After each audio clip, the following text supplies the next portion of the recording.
नमस्कार, आप देख रहे हैं टीवी भारत और मैं हूं आपके साथ सृष्टि श्रीवास्तव। बिहार में पंचायत चुनाव का डंका बज चुका है। तीसरे चरण का मतदान खत्म हो चुका है और चौथे चरण के लिए प्रत्याशी तैयारियों में लग गए हैं। इसी क्रम में बक्सर के चक्की प्रखंड से जिला परिषद सदस्य की उम्मीदवार सरोज देवी के पति वर्तमान जिला परिषद सदस्य परमानंद यादव से हमारे संवाददाता ने खास बातचीत की। क्या कुछ कह रहे हैं आप भी सुनिए। सबसे पहले मैं आपके DTV चैनल को हार्दिक शुभकामनाओं में बधाई देता हूं कि आप एक बेबाक तरीके से जनमानस की बात को अपने चैनल के माध्यम से रखते हैं।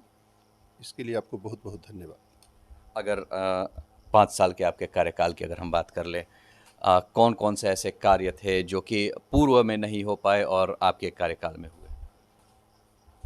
जब से मैं जिला परिषद सदस्य पहली बार 2005 से 11 तक रहा, साहब मेरे क्षेत्र की स्थिति ऐसी थी, मेरे जैसे छोटे एक जनप्रतिनिधि, छोटी मुँह बड़ी बात वाली कहानी थी। मैं कहाँ से शुरू करूँ और क्या करूँ। मेरा क्षेत्र इतना पिछड़ा था। मैं जौही से आपको शुरू करता हूँ। मेरा एक जौही पंचायत चक्की प्रखंड का आज़ादी के बाद, मैं नहीं, आप अलग से भी पूछ लीजिएगा, वहाँ जाने का कहीं से कोई मार्ग नहीं था। हम जहाँ बैठे हैं यहाँ से चाहे कि अपने प्रखंड में कहीं भी हम गाड़ी से चले जाएं, गाड़ी माने 4 व्हीलर नहीं, साइकिल मोटरसाइकिल से बरसात के दिनों में हम चल जाएं, साहब यहाँ मुमकिन नहीं। और हमें इतना लगता था कि हम क्या करें। लोगों ने इतना दुलार प्यार दिया और इतना भरोसा जताया।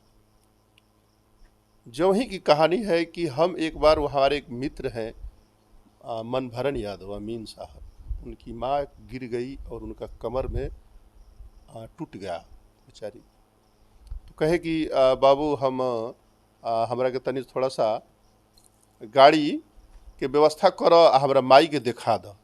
हमनी के 10 बजे के करीब ये तैयार होके बैठे रही जा, और वहाँ से जौही से चले। साहब एक ट्रैक्टर पर रोगी और उस ट्रैक्टर को खींचने के लिए एक इंजन लगा करके 4 घंटे में जौही से लोग चक्की आए। और मुझे लगा कि हमें क्या करना चाहिए यदि मेरा पूरा अपना राजनीतिक कैरियर जौही के लिए हमको लगा देना चाहिए, अपनी जितनी ताकत है। और हमने जौही के सवालों को इतने मजबूती से सदन में रखने का काम किया, और मेरी सोच, मेरा निष्ठा, मेरा कर्तव्य कहिए, और इतना मेहनत हम किए कि आज जौही को हम पटल पर ला दिए हैं। बिहार में सबसे लंबा पैकेज जौही को इस बक्सर जिला में प्रधानमंत्री सड़क योजना के माध्यम से प्रदीप श्रीवास्तव स्कूटी हुआ करते थे साहब। और हमने सदन में कहा, और कहने के बाद में हमें आँख से आंसू आ गए। और उन्होंने कहा कि परमानंद जी आप घबराइए मत, हम लोग जौही को देखेंगे। और साहब एक बार में 10 किलोमीटर जौही को बक्सर कोइलवर तटबंध के लिए मिला। और उसके बाद से फिर उस जौही को हमने वहाँ से नैनीजोर जोड़ने का काम किया। फिर वहाँ से जौही को जोड़ने के लिए हम बलुआ घाट काम किए। फिर अपने घर से यहाँ से जौही के लिए, ये सब प्राइवेट लैंड है।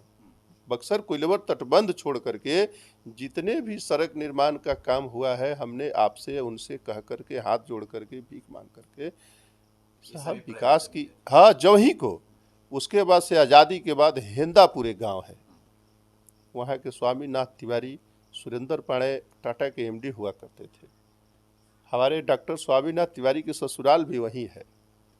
आज़ादी के बाद वहाँ के लोगों को जाने का कोई मार्ग नहीं था साहब। और हम लोगों की राशि कितनी थी, अब राशि भी सुनिएगा तो कहिएगा कि बाप रे बाप कितना आप हिम्मत किए थे। उस रास्ता में जाने के लिए गड्ढा कितना था, तो कहीं 5 फीट, कहीं 7 फीट, लेकिन कहीं भी माने डर नहीं था। इच्छा शक्ति इतनी दृढ़ थी कि मुझे उस लक्ष्य को छूना है, वो जाना है। और हम नहीं करेंगे तो कौन करेगा। असली चीज़ तो हम ना नज़दीक से देखे हैं कि कष्ट क्या है। तो कष्ट जब हम हमारे जीवन में भिना है, तो निश्चित से निदान भी हम ही करने के लिए उसको सोचेंगे। डूब हम रहे हैं तो निकलने का प्रयास। जैसे एक आदमी पानी में डूबता है और अपनी सारी शक्ति लगा देता है कि हमें किसी भी तरह इससे निकल जाना है। उसी तरह हमारी थी कि हमको इस काम को किसी भी हालत में करना है। 4 लाख साहब 25,000 रुपया में हमने 7-7 फीट गड्ढा भर करके और हिंदापुर गांव में हमने करीब 1.25 किलोमीटर का 4,25,000 में, आप भी आज भी जाके पूछिएगा तो एक लोग बताएंगे। और इतने गरीब गुरबों को निकलने के लिए वो एक मार्ग, हर जाति धर्म के लोगों के लिए निकलने का वही रास्ता था। देश आज़ाद हुए कितने साल हो गए, और 2005 से 2011 के रीजन में हमने इस कार्य को किया है। हमारे चक्की के ही ले लीजिए, अपने चक्की के विकास के लिए हमेशा अपनी आवाज़ को इतने तरीके से और मजबूती से, अब साहब हम लोग जिला परिषद सदस्य पिताजी भी रहे, हम रहे, बाबा आजीवन सरपंच रहे। पंचायती राज में कहीं न कहीं लोगों का विश्वास हम लोगों के ऊपर है, और हम लोग इतनी ईमानदारी से, निष्ठा से काम करते हैं। पूरे क्षेत्र में कहीं भी पूछ लीजिएगा, किसी से पूछ लीजिएगा, हम कहीं भी किसी विवाद के घेरे में नहीं है। न हमारी कोई गलत आदत है, न कभी हिंदू मुस्लिम बैकवर्ड फॉरवर्ड मंदिर मस्जिद की हम बात करते हैं। हम हमेशा मानवता की बात करते हैं, और मानवता ही आदमी का सबसे बड़ा एक धर्म है। राजनीति तो सब लोग करते हैं, लेकिन पता नहीं लोग किस लिए करते हैं। लेकिन हम तो ये जानते हैं कि हमें यदि राजनीति करना है तो सबसे पहले हमें भाईचारा, आपसी सौहार्द और प्रेम को जोड़ना है। यदि आपसी सौहार्द और प्रेम बना रहेगा तो निश्चित रूप से उस क्षेत्र का, उस गांव का, उस समाज का, उस परिवार का विकास होगा। जहाँ नहीं रहा, आपका और आपका कोई महत्व नहीं रहा। मानव के रूप में सब लोग दिखते हैं, लेकिन मानवता जरूर उस आदमी में जिंदा रहना चाहिए। चक्की प्रखंड की अगर हम बात कर ले, कुछ जो इलाके हैं बाढ़ ग्रसित इलाके हैं, जहां साल भर बाढ़ आती है तथा जनजीवन अस्त व्यस्त होता है। इस बार भी बाढ़ आई थी, तो बाढ़ से निपटने के लिए आपकी तरफ से क्या उसमें उपाय किए गए? साहब, बाढ़ से निपटने के लिए हमारा ये चक्की का कुछ पार्ट जो है उस साइड है। हमारी भौगोलिक स्थिति भी अजीब है, और इस भौगोलिक स्थिति को से निपटने के लिए यह विधानसभा और लोकसभा का मामला है। और यहाँ किसानों को सबसे बड़ा दिक्कत अभी हो गया है नीलगाय, और अभी जंगली सुअर आ गए हैं साहब। इसके लिए सदन में हम लोग कई बार इसकी चर्चा की अपने स्तर से, और निश्चित रूप से यह बात विधानसभा में उठती ही होंगी, कोई जरूर यदि है तो, नहीं उठाते होंगे तो इस क्षेत्र का दुर्भाग्य होगा। लेकिन बक्सर के सदन से जो भी होने वाले कार्य हैं, निश्चित रूप से उसके लिए हम लोग दृढ़ संकल्पित हैं। चाहे वो किसानों का मामला हो, शिक्षा का मामला हो, स्वास्थ्य का मामला हो। हम रोगी कल्याण समिति में मेंबर हैं साहब। सिविल सर्जन और सारे लोग बैठे थे एक बार हम लोग, तो हम सिविल सर्जन साहब से कहे कि देखिए, चाहे व्यवस्था जो भी आपकी हो साहब, मेरा एक आप लोगों से निवेदन है, और आप लोग डॉक्टर सेकेंड गॉड कहे जाते हैं। सिविल सर्जन साहब बोले बड़े आसानी से कि क्या आप कहना चाहते हैं भाई, कहिए परमानंद जी। हम कहे सर, आप वही डॉक्टर, जब प्राइवेट में हम आपको 500 रुपया फीस देते हैं तो मेरा सारा शरीर आप छूते हैं और जांच करते हैं। सर, यह व्यवस्था कम से कम सदर अस्पताल में कर दी जाए कि लोग आवे तो लगे कि नहीं, आपके और रोगी के साथ जो है एक डॉक्टर का जो व्यवहार होना चाहिए निश्चित रूप से माने उसी तरह का हो जो आप फीस लेते हैं। फिर आप प्राइवेट में जाए आप करें, हमको उससे कोई लेना देना नहीं है। लेकिन फिर आप प्राइवेट में जाए आप करें, हमको उससे कोई लेना देना नहीं है। लेकिन यहाँ भी लोग आए तो उस लोगों को लगे कि नहीं भाई, डॉक्टर साहब हमको देखे, क्या हुआ है, हाँ दवा लिख दी। और इतनी बड़ी व्यवस्था सरकार ने बना के दी है, और यही हॉस्पिटल आपका पहचान है। इस सदर हॉस्पिटल के डॉक्टर हैं, आपको सरकार तनख्वाह देती है। तो हर चीज़ पर साहब मेरा सोच रहता है।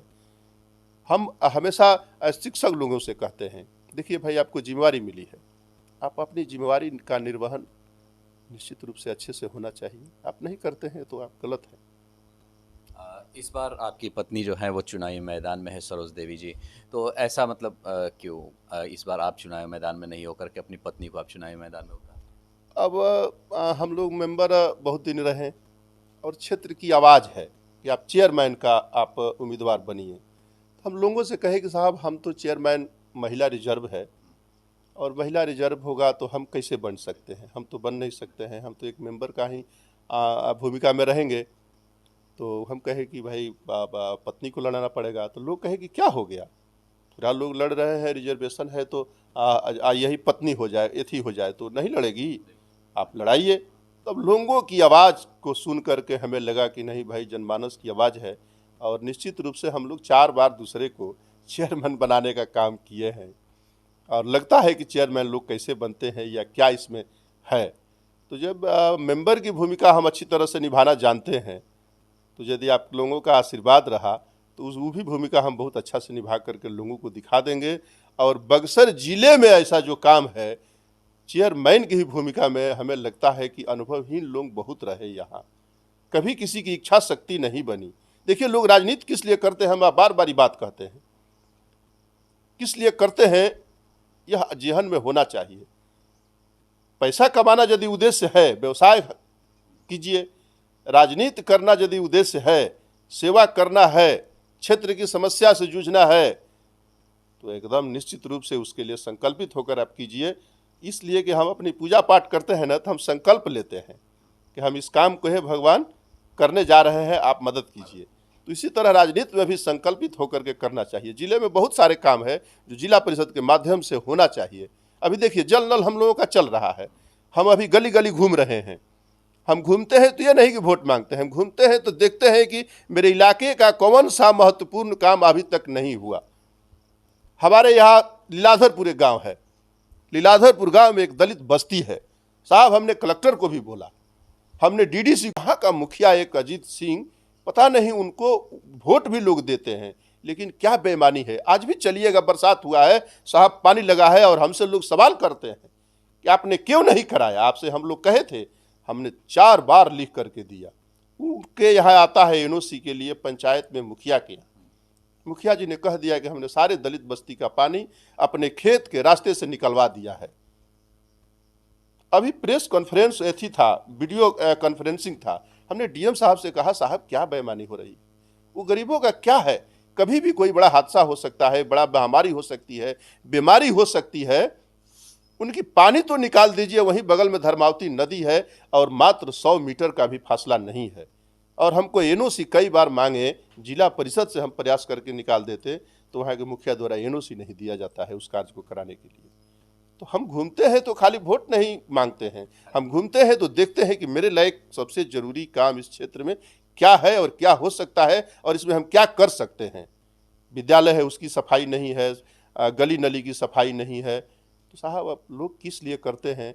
हम लोगों को तो सरकार फंड से भी बहुत माने दूरी बना दिया है, जितना चाहिए हम लोगों को, बड़ा क्षेत्र है उसके हिसाब से फंड नहीं देती है।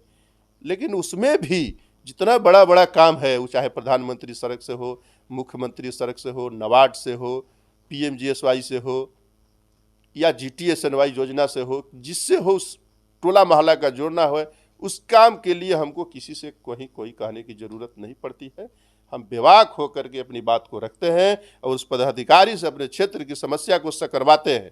जितना गली नली अभी लोगों ने कोड़ कर छोड़ा है जल नल योजना के तहत, अभी साहब आप घूम करके देखिएगा तो दुर्भाग्य है कि वहाँ के जनप्रतिनिधि, या मेरा भी कहिए, हमने कई बार इसको कहा भी, मिथिलेश हमारे जेई हैं यहाँ के, हमने कई बार बुला करके उनको दिखवाया कि आप साहब होश में आ जाइए, कम से कम आपकी जिम्मेवारी बनती है कि जितने ये रास्ता जो है बने हुए थे, इसको कोड़ करके आपने पाइप डाल दिया, आपको फिर इसको रिपेयर करने की आवश्यकता, और इसकी एस्टिमेट आपको दिया गया है। आज तक लोग नहीं किए। हम ये नहीं खाली वोट मांगते हैं, और किसी भी क्षेत्र में कहिएगा तो हमेशा हम इसका अनुभव रखते हैं। हमें 25 साल हो गया राजनीति करते साहब। अब तो हम लोग सोचते हैं कि एक बार आप लोगों के आशीर्वाद से मिल जाता तो हम लोग विधानसभा का प्रतिनिधित्व करके और लोगों की सेवा और समस्या को, हमारे क्षेत्र में किसी को कैंसर हो जाए, किसी को हार्ट का पेशेंट हो जाए, साहब हमें बहुत अच्छा से उसको सरकार के द्वारा जो राशि है, सरकार के द्वारा जो सहायता है, मुख्यमंत्री राशि हो, सहायता कोष हो या प्रधानमंत्री हो, उसको दिलवाने का काम हम ही को करना पड़ता है। किसी को चिंता नहीं रहती इस गरीब का इलाज कैसे होगा। कोई मर गया तो उसके ऊपर 2000 रुपया दे दे, जॉब दे के आ जाए, इससे तो समस्या का समाधान नहीं ना होगा। अच्छा, इस बार जो चुनावी मुद्दे होंगे जिनको लेकर के आप जनता के बीच में जाएंगे, वो मुख्यतः कौन कौन से होने वाले हैं इस बार? अभी चुनावी जो मुद्दा अभी हमारे क्षेत्र में है, इसमें सबसे अहम अभी जो है ना जो भी गली नली की जो समस्या अभी चल रही है, चाहे वो शिक्षा का चल रहा हो या स्वास्थ्य के, शिक्षा उक्षा पर भी थोड़ा सा और हम लोगों को ध्यान देना है। सरकार की जो व्यवस्था है उस पर हमको कुछ नहीं कहना। सरकार ने तो व्यवस्था बनाकर आपके बीच में दे दिया, आप उसका इम्प्लीमेंट हम जनप्रतिनिधियों को कितना बढ़िया से कराना है। और इसके लिए हमारे क्षेत्र में सबसे ज़्यादा मुद्दा यदि है ना, किसानों का है साहब। अभी किसान जो है करीब करीब हम अभी सदन में हमारा उठा था, हमसे सदन में बहुत जोर से नोक झोंक हुई थी कि आप बिजली विभाग के आप पदाधिकारी हैं, आपको हमको लाइन देना है, हमने आपको आवेदन कर दिया, हमको आप बिजली का कनेक्शन दीजिए, पोल दीजिए, तार दीजिए। और साहब नहीं दे करके और उनको टॉर्चर किया जाता था, आप बिजली जला रहे हैं। अच्छा बताइए, किसान कोई उग्रवादी तो है नहीं, किसान देश का किसान है, और किसान और जवान नहीं रहे तो देश का क्या होगा। तो किसान की सबसे बड़ी समस्या है खेती। यह इलाका खेती पर आधारित है और निश्चित रूप से खेती की बढ़िया व्यवस्था सुदृढ़ हो जाए तो यह इलाका समझिए कि स्वर्ग हो जाएगा, पंजाब हो जाएगा। आप देखते होंगे कितनी अभी यहाँ का क्षेत्रफल है। हमारा दियरे की समस्या सबसे ज़्यादा समस्या है। हम कई बार सदन में कहे कि साहब नरेगा का जो पैसा पानी की तरह बहाया जाता है, कम से कम 50 एकड़ 100 एकड़ का प्लॉट को उसको चारों तरफ से नरेगा के माध्यम से उसको एक पूरा बाहर से गड्ढा टाइप का मार दिया जाए और उसको रोड टाइप का ऊंचा कर दिया जाए, उस पर गाछी लगा दिया जाए और 100 एकड़ का इतना बड़ा प्लांट उसमें जिनका खेत पड़े और इतना सुंदर उसको बना दिया जाए कि एक तो आपका जल जीवन हरियाली भी सुरक्षित हो जाएगी, किसानों का खेत सुरक्षित हो गया, उसमें कोई जंगली जानवर नहीं जा सकते हैं। और इस पर सबसे ज़्यादा मेरा है कि इस चीज़ को हम अब की बार इम्प्लीमेंट किसी तरह कराएं अपने क्षेत्र में। और शिक्षा के स्वार्थ में, स्वास्थ्य के क्षेत्र में भी साहब हमारे यहाँ बहुत सा दिक्कत है। अभी जो ही हुआ वहाँ प्राथमिक स्वास्थ्य पर कोई नहीं, अर्क है यहाँ नहीं। लेकिन जो जिले से होने वाले हैं, हमेशा हम जिला स्वास्थ्य समिति रोगी कल्याण समिति में मेंबर हैं और जिला स्वास्थ्य समिति के जिला परिषद से हमको अध्यक्ष बनाया गया है। बार बार हम अपनी बात को कहते हैं और हद तक हम लोग प्रयास करके जितना हो सका है किए हैं, लेकिन और भी इसमें सुंदर करने की आवश्यकता है। क्या लगता है इस बार जनता का आशीर्वाद दोबारा मिलेगा? हाँ, निश्चित रूप से ये तो हमें भरोसा है कि हमने कभी कोई जनता के साथ बेईमानी नहीं किया है, हमने कोई गलत कार्य नहीं किया है। तो जनता का आशीर्वाद निश्चित रूप से होना चाहिए और होगा और मिल भी रहा है। इसमें हमें कुछ बहुत कहने की ज़रूरत नहीं है।